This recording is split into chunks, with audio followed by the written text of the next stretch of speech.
Today we're taking a look at the new 2024 lineup with the new Alpha X 30 and 33 by Hoyt Archery.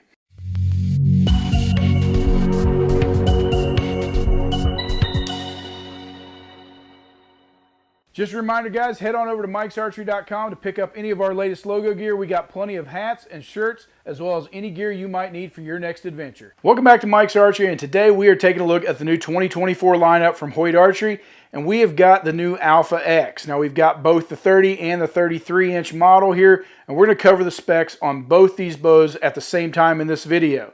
So Hoyt still making all these bows out there in Salt Lake City in the USA, and now let's get into the specs of this bow.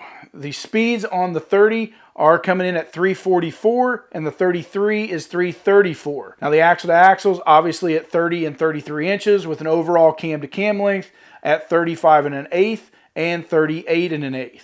Now the brace height on these two bows is coming to you at 6 3/16 and then the 33 at 6 3/8, giving them a reflex at 5 5/8 and 5 1/2 respectively. Now the advertised weight on these bows is coming in at 4.55 and 4.75 pounds. As we took them out of the box, we got 5 pounds even on the 30 as well as 5.2 on the 33. Now when we pulled the stubby stabilizer off of them, we got it down to 4.8 and 5.0. Now we did not have to take the rubber dampeners out of these bows because for 2024 Hoyt has done away with their limb dampening system and still kept a nice quiet vibration free bow without that option. Now the draw length options on these two bows are going to be 25 to 30 inches on the 30-inch axle to axle bow. So you've got a nice draw length range there that's going to fit most archers, even some of your short draw guys. But if you've got a long draw, you're going to want to step up to the 33, which is going to take you from 26 to 31. Now, if you've got beyond that, you're going to have to look at some of the other long draw options that Hoyt has. But with that 33, you do gain that extra inch at 31 inches. Now, the draw weight options on these bows are going to be available as they have in the past from 40 to 80 pounds. So if you're the guy looking for that extra heavy weight for whatever reason, you can get that 80-pound bow in all these. And then you can also get a lighter option if you're that hunter that needs lighter poundage for whatever reason. You can get this bow down to a 40, 50-pound max. Now, right off the bat, one of the things we noticed was the new cams, and the let-off option has changed slightly. You can adjust these cams from 75, 80, and 85% let-off with that module adjustment, and that's going to allow you to get more holding weight with that 75% let-off. Now, as we looked at these new bows, some of the things stayed the same. They still kept some of the great inline integrations that they've had with the Picatinny rail option up front for your sight.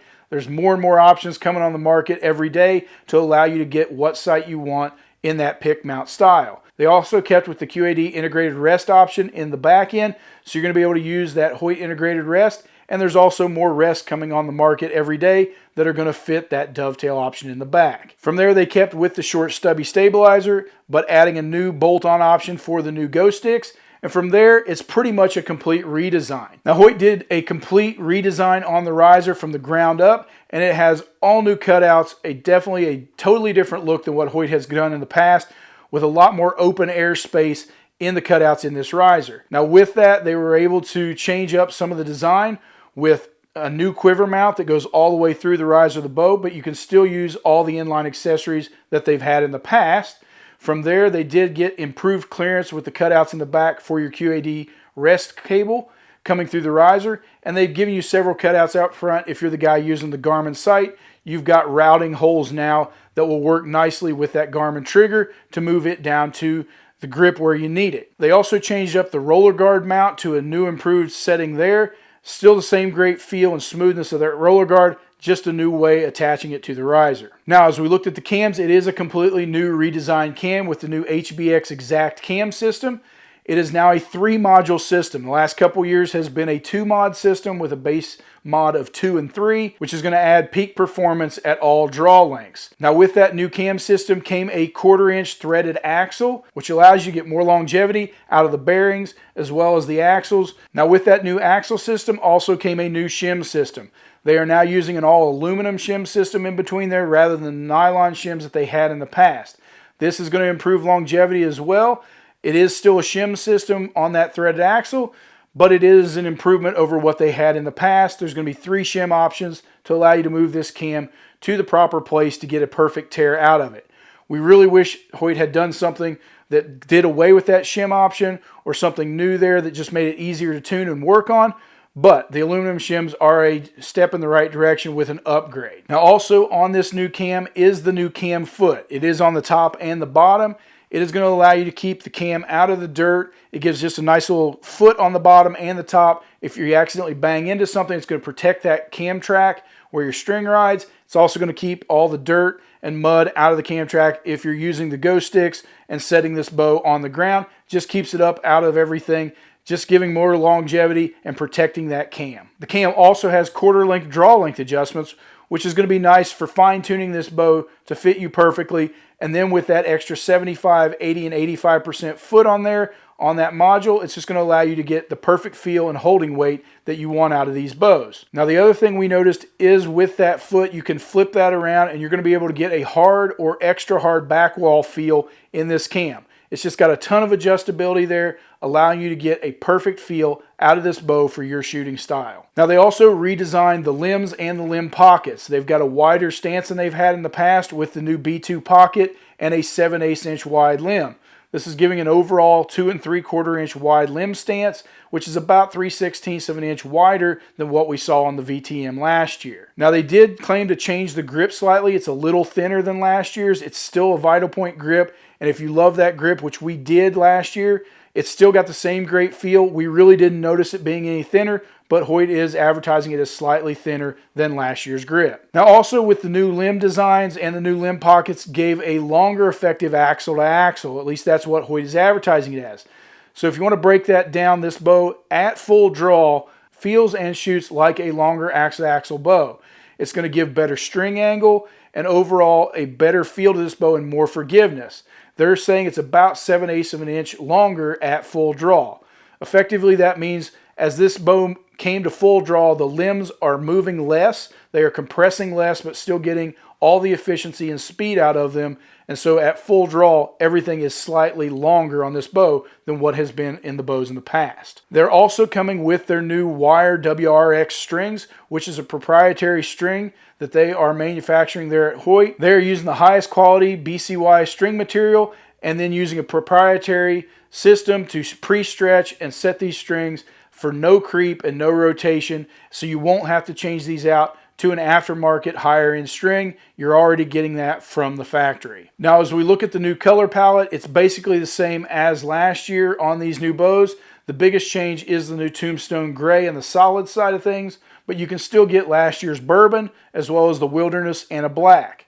On the camo side of things, this bow is still available in Realtree Edge, QU Verde, Subalpine, Elevated 2, as well as that Raptor Origin. You've also got the Cam Hanes Keep Hammering options in black as well as the Raptor Camo. Now the price points on these new bows are still at $1249 on the 30 inch as well as $1349 on the 33 inch, keeping it at the same price point that we are seeing from most of the competition. We're now going to step back to the lane and we're going to shoot these bows over the chronograph, giving you a breakdown of all the speeds as well as the decibel readings and overall feel on both the 30 and the 33. And as usual, we're going to shoot these bows at 29 inch draw length, 70 pounds on the 85% let off. So we step back here to the lane and we're going to start off with the new Alpha X30 and we're going to shoot this bow over the chronograph, give you a breakdown on everything and how this bow shoots. Again, as usual, we're going to be shooting this bow at 29 inch draw length, 70 pounds on the 85% let off. So let's get started here and just see how this bow performs.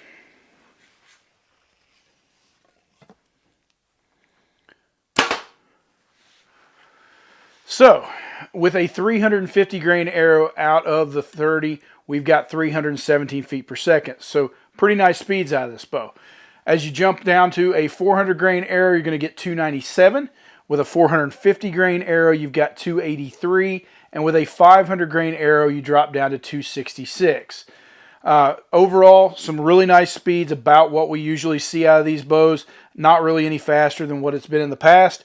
Pretty standard. So, as far as the noise rating on this bow, we're looking at 96.7 decibels.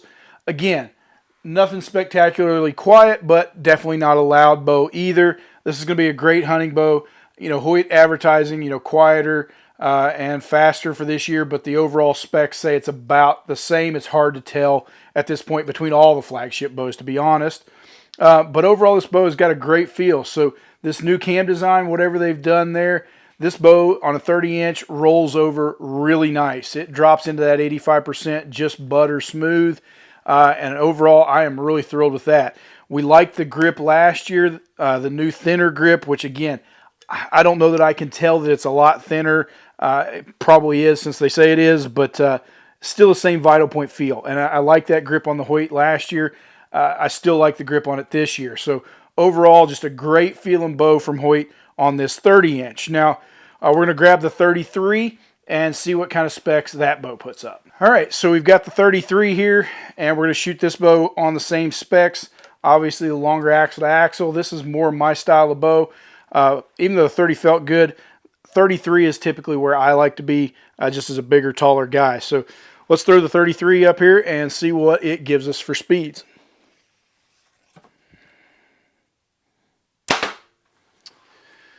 All right, so on the 33, looking at these speeds, and we're going to run down through them, it's a little surprising.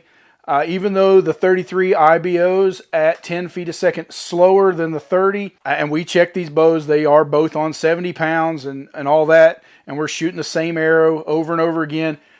The 33 is actually clocking about a foot per second faster than the 30.